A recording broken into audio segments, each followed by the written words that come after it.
آخرکار اللہ کی پکڑ نے اس کو آ لیا۔ مرزا قادیانی 26 مئی 1908 کو لاہور کی برادر روڈ کی احمدیہ بلڈنگ کے اندر جہنم واصل ہو گیا۔ سامعین محترم، مرزا قادیانی کو آج مرے ہوئے 100 سال کا عرصہ بیت گیا۔ اس 100 سال کے عرصے میں اس کے خلاف بڑا کام کیا گیا۔ تمام امت نے مل کے، چاہے علماء اہل حدیث ہوں، چاہے علماء بریلی ہوں، چاہے علماء دیوبند ہوں، سب نے مل کے ان کے خلاف کام کیا، ان کے خلاف کتابیں لکھی۔ علماء کرام نے، مقررین نے، ادیبوں نے ان کے خلاف کام کیا۔ علماء کرام نے اپنے قلم کے خنجر کے ساتھ ان کے کلیجے پھاڑ دیے، خطیبوں نے اپنی خطابت کی شعلہ نوائی کے ساتھ ان کے خرمن میں آگ لگا دی۔ سامعین محترم، طلباء نے کام کیا، عوام نے کام کیا، علماء نے کام کیا، پروگرام کیے گئے، کانفرنسیں کی گئی، اجتماعات کیے گئے، لیکن سامعین محترم اس تمام 100 سال کے عرصے کی اس محنت کے باوجود بھی، اس جہاد کے باوجود بھی، ان کانفرنسوں کے باوجود بھی، کتابیں لکھنے کے باوجود بھی، پروگرام کرنے کے باوجود بھی، آج ہم دیکھتے ہیں اس کے باوجود بھی ہمیں مرضی فتنہ نظر آتا ہے۔ آج قادیانیت اس کا وجود باقی ہے۔ آج قادیانی ہمارے محلوں کے اندر ہیں، آج قادیانی ہمارے علاقے کے اندر ہیں، آج قادیانی ہمارے شہر کے اندر ہیں، آج قادیانی ہمارے ملک کے اندر ہیں، آج قادیانی تمام دنیا کے اندر ہیں۔ اور دوستو، اس ایک بات پہ، اس ایک نقطے پہ آج غور کر لیں، اس بات کی کیا وجہ ہے؟ اس بات کی کیا وجہ ہے؟ اتنا کام کیا گیا، اتنی جدوجہد کی گئی، اس کے باوجود بھی جو مرزئی فتنہ زندہ ہے، اس بات کی کیا وجہ ہے؟ تو سامعین محترم، اس بات کی صرف ایک ہی وجہ ہے، اور وہ وجہ مرزئی نواز طبقہ ہے۔ وہ وجہ مرزئی نواز طبقہ ہے۔ یہ مرزئی نواز کون ہے؟ مرزئی نواز یاد رکھیے، وہ ہے جو ان کے ساتھ محبت رکھتا ہے، یہ مرزئی نواز ہے۔ ان کے ساتھ تعلقات رکھتا ہے، یہ مرزئی نواز ہے۔ ان کے خلاف کام نہیں کرتا، یہ بھی مرزئی نواز ہے۔ آپ کہیں گے یہ بڑی عجیب بات کہہ دی، جو ان کے خلاف کام نہیں کرتا یہ بھی مرزئی نواز ہے، یہ کیسے مرزئی نواز ہے؟ سامعین محترم، یاد رکھیے، سچائی کو نہ جاننا بھی جرم ہے، سچائی کو نہ ماننا بھی جرم ہے، اور جو شخص سچائی کے خلاف کام کرے اس کا توڑ کرنا یہ بھی جرم ہے۔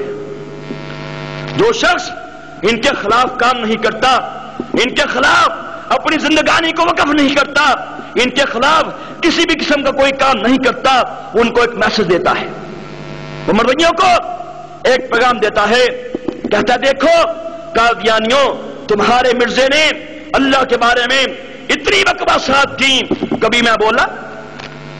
تمہارے مرزے نے نبیوں کے بارے میں بکواسات کے ڈھیر لگا دیے، کبھی میں تمہارے راستے میں آیا؟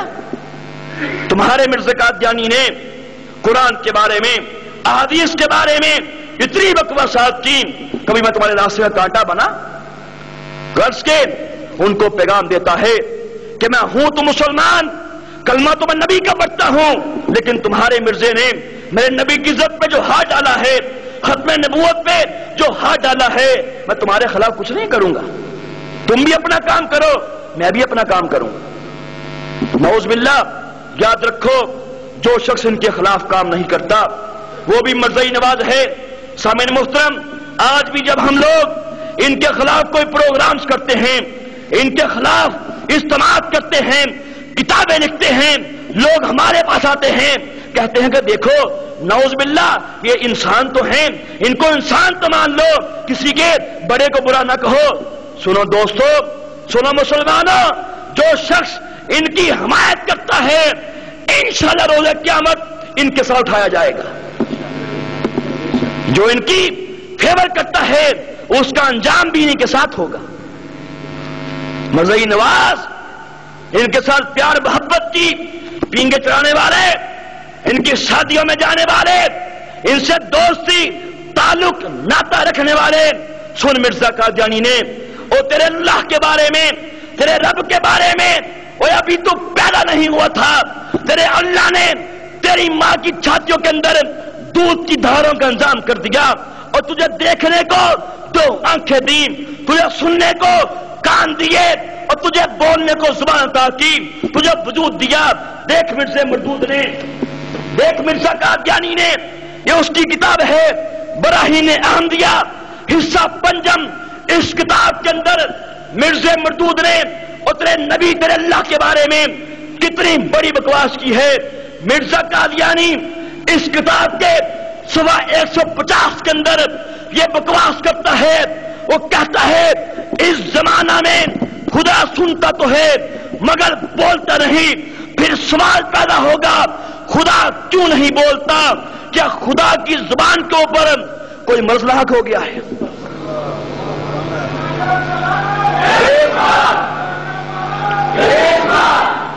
او مرزا نواز، ان کے ساتھ تعلقات رکھنے والے، اور دیکھ اگر کوئی یہی بکواس تیرے باپ کے بارے میں کرتا، کوئی یہی بات اور تیری ماں کے بارے میں کہتا، کوئی یہی بات تیری بیوی تیرے بچے کے بارے میں کہتا، تو کبھی اسے تعلقات نہ رکھتا، تو کبھی اس کو اپنا دوست نہ رکھتا۔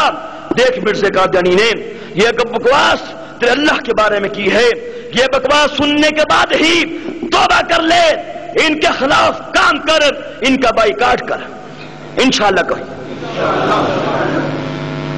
یہ اس کی کتاب ہے تجلیات الہیہ، اس کتاب کے اندر مرزا لعین نے اللہ پاک کو اتنی بڑی گالی دی ہے، اس مردود نے اس کتاب کے صفحہ 4 کے اوپر اللہ پاک کے بارے میں گندے قلم کے ساتھ، گندی سیاہی کے ساتھ، گندے پیپر کے اوپر گندے دماغ کے ساتھ یہ بکواس کی، وہ بکتا ہے، لکھتا ہے، کہتا ہے وہ خدا جس کے قبضہ میں ذرہ ذرہ ہے، اس سے انسان کہاں بھاگ سکتا ہے؟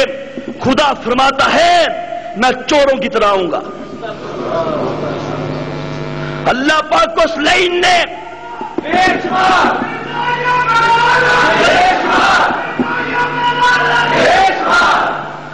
اللہ پاک کو اس بدبخت نے چور لکھا ہے۔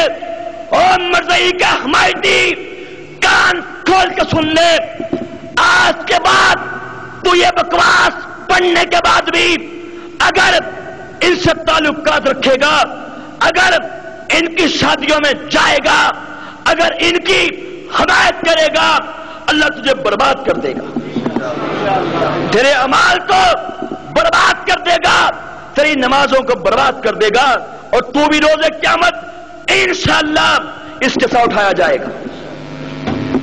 لوگ کہتے ہیں چلو چھوڑو جی، مرزائی توحید کو مانتے ہیں، نعوذ باللہ، مرزائی توحید کو مانتے ہیں۔ سنیے اس کتاب کے اندر مرزا قادیانی نے، یہ تذکرہ کتاب ہے مرزا مردود کی، شیطانی وحیاں، شیطانی الہامات اس میں اکٹھے کر دیے گئے ہیں۔ کتاب کا نام ہے تذکرہ، یعنی وحی مقدس، نعوذ باللہ، یہ ان کا قرآن ہے۔ اس کے اندر مرزا مردود نے یہ بکواس کی، اس نے کہا میں نے خواب میں دیکھا کہ میں خود خدا ہوں، میں نے یقین کر لیا کہ میں خدا ہی ہوں۔ نقل کفر نباشت اس کتاب کا صفحہ 152 ہے، اس کے اندر یہ بکواس کہتا ہے کہ میں خود خدا ہوں۔ اسی کتاب کے صفحہ 423 کے اوپر یہ بکواس کرتا ہے اللہ نے مجھ سے کہا تم مجھ سے ایسا ہے جیسے میری اولاد ہے۔ اللہ پاک کی توحید کے بارے میں اتنی بڑی بکواس، اتنی بڑی کمینگی اسی کتاب کے صفحہ 641 کے اوپر مرزا قادیانی بکواس کرتا ہے۔ وہ کہتا ہے کہ قرآن خدا کی کتاب اور میرے منہ کی باتیں ہیں۔ مسلمان ایک بات